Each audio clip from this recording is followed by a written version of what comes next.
Charter ஃபிளைட்ல இந்தியாவுக்குள்ளாரியே போறது அநியாயம். ஒரு அரசியல் தலைவர் செய்யக்கூடாத ஒரு விஷயம். நான் திரும்ப திரும்ப சொல்லுவேன்.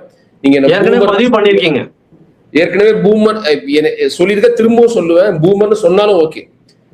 ஏன்னா என்விரான்மெண்ட் மேல ஒரு இது உள்ளவங்க, அக்கறை உள்ளவங்க எல்லாருமே செய்ய வேண்டியது. இங்க இருந்து கோயம்புத்தூருக்கு சார்ட்டர் ஃபிளைட்டு, மதுரைக்கு சார்ட்டர் ஃபிளைட்டு, திருச்சிக்கு சார்ட்டர் ஃபிளைட்டு, என்னங்க இது? டெல்லிக்கு சார்ட்டர் ஃபிளைட்டு. முதல் நாள் நைட்டு போய் தங்குனா என்ன கேக்குறேன்னா, ஒரு பிசினஸ் கிளாஸ்ல புக் பண்ணிட்டு முத நாளே போய் டெல்லியை தங்குனா யாருங்க வேணான்னு சொல்லுவா? அங்க இங்க ஃபிளைட்ல வரவங்க எல்லாருமே என்ன விஜய் ரசிகர்களா? ஃபிளைட் எடுக்க விட மாட்டாங்களா? அவரோட அங்கேயும் பவுன்சர்ஸ் போனாங்கல்ல.